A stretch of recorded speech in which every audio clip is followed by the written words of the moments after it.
279 active soldiers نے اپنی جان لینے کی کوشش کی، اپنی زندگی کا خاتمہ کرنے کی کوشش کی۔ 11 جو سولجرز ہیں، 11 فوجی اور پولیس مین ایسے ہیں جو مارے گئے، جو ہلاک ہو گئے، انہوں نے خودکشی کر لی اپریل 2025 میں۔ یہ ایک ہی مہینے میں ہونے والی سب سے زیادہ خودکشیاں قرار دی جا رہی ہیں۔ اور اسی طرح جب یہ ٹرینڈ بڑھا ہے اور تقریباً 22 فوجی ایسے ہیں جنہوں نے 2025 میں خودکشی کی ہے، اور یہ خودکشیوں کی سب سے زیادہ تعداد ہے پچھلے 15 سال کے دوران۔ سب سے اہم بات یہ ہے کہ جو خودکشیاں کرنے والے جو فوجی ہیں یہ تمام غزہ میں سرو کر کے آئے تھے، غزہ میں قتل عام کر کے آئے تھے، یہ غزہ سے واپس لوٹے تھے، اور جب سے یہ واپس لوٹے تھے ان کی ذہنی حالت بہت خراب ہو گئی تھی۔ ان کی عمریں 18 سال سے لے کے 23 سال کے درمیان تھیں، یہ کم عمر تھے۔ انہیں پہلے بتایا گیا کہ مسلمانوں کو مارنا بہت اچھا کام ہے، یہ فتنہ فساد ہیں، ان کو ختم کرنا ہے، یہ اسرائیل کے دشمن ہیں، اور یہی سوچ لے کر، یہی نظریہ لے کر وہ وہاں گئے تو انہیں بچے بھی دہشت گرد لگنے لگے، انہیں خواتین بھی خطرناک لگنے لگیں، اور انہوں نے گاجر مولی کی طرح مسلمانوں کو ایک منظم منصوبے کے تحت کاٹنا شروع کر دیا، اور ان کے دل سے رحم بالکل رخصت ہو گیا۔ اور اس کے بعد جب وہ واپس لوٹے تو انہیں اندازہ ہوا کہ وہ بچے خطرہ نہیں تھے، وہ خواتین فتنہ نہیں تھیں، مسلمان جو تھے کسی طرح کا بھی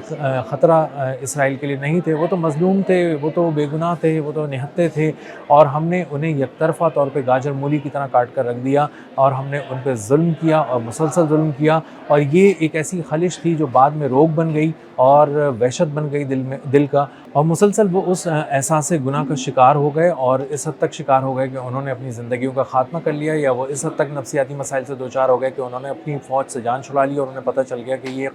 قصابوں کا ایک گروہ ہے جو اسرائیلی آرمی جس کا نام رکھ دیا گیا ہے، اور یہ جاتے ہیں پہلے مظلوموں کو تلاش کرتے ہیں، مظلوم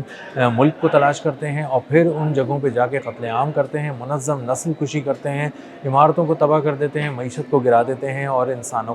انسانوں کو مار ڈالتے ہیں، اور یہ کسی طرح بھی انسانیت کی خدمت نہیں ہے، اسرائیل کی خدمت نہیں ہے۔ اور جب ان کو یہ بات سمجھ میں آئی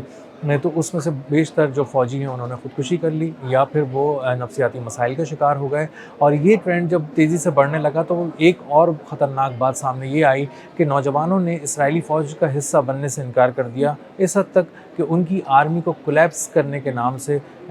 کا لفظ استعمال کرنا پڑا اس کے آرمی چیف کی طرف سے۔ اس نے کہا کہ یہ اسرائیلی آرمی اس حد تک کمزور ہو چکی ہے کہ اب وہ ٹوٹ رہی ہے، کولیپس ہو رہی ہے، اور وہ یہ بات بتا رہا ہے ارکان پارلیمنٹ کو بھی، لوگوں کو بھی، کہ ہم کہاں سے فوجی لائیں۔ نوجوان تو ملک سے باہر جانے کو ترجیح دے رہے ہیں، وہ کوشش کر رہے ہیں کہ کسی طرح ملک سے جان چھوٹے، بھاگیں، وہ سائبرس بھاگنا شروع ہو گئے ہیں، اور وہ انکار کر رہے ہیں، یا وہ کتاب لے کے بیٹھ جاتے ہیں، مذہبی کتاب تورات لے کے بیٹھ جاتے ہیں اور اس کو پڑھنے لگتے ہیں، اور کہتے ہیں کہ ہم فوج میں اس لیے بھرتی نہیں ہو سکتے کہ ہم اپنے مذہب کی خدمت کرنا چاہتے ہیں، اسی لیے ہم تورات پڑھنا چاہ رہے ہیں۔ تو تورات کو ڈھال بنا رہے ہیں اور فوج سے بھاگ رہے ہیں یا صاف انکار کر رہے ہیں۔ اور اب حالات یہ ہیں کہ خواتین کو بڑی تعداد میں فوج میں بھرتی کیا جا رہا ہے۔ اب تک 3 گنا جو ہے وہ خواتین کی بھرتی تیز ہو چکی ہے، اور تقریباً 5 میں سے 1 خاتون جو ہے وہ سولجر اسرائیل میں رکھی گئی ہے۔ 5 اگر سولجرز ہیں تو ان میں سے 1 خاتون ہے، اور خواتین کی اس تیزی سے بڑھتی تعداد کے درمیان ہی ایک اور خبر بھی یہ سامنے آ رہی ہے کہ جو خواتین سے جنسی ہراسانی کے کیسز ہیں اسرائیلی فوج کے اندر وہ غیر معمولی طور پر بڑھ گئے ہیں، اور خواتین کو کہیں جائے پناہ نہیں مل رہی، وہ اپنی عزتیں نہیں بچا پا رہی اپنے افسران سے، اپنے ساتھی اہلکاروں سے۔ اور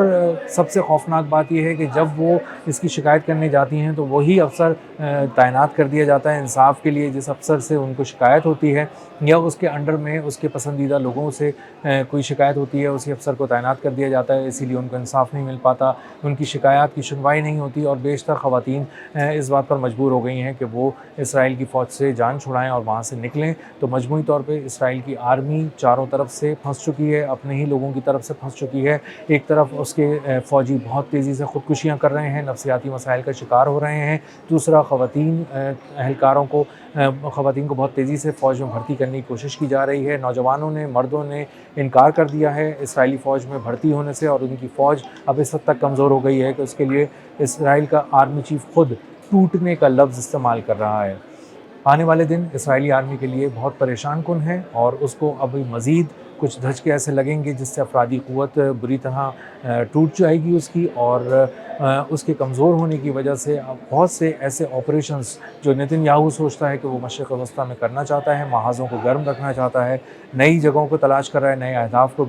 نشانہ بنانے کی کوشش کر رہا ہے، پلاننگ کر رہا ہے، اس کو ایک بہت زوردار دھچکا لگا ہوا ہے اور آنے والے دنوں میں مزید لگے گا۔ اب تک کے لیے اتنا ہی، ملتے ہیں اگلی ولاگ میں کسی نئی خبر، نئے تجزیے اور نئے زاویے کے ساتھ۔ اللہ حافظ۔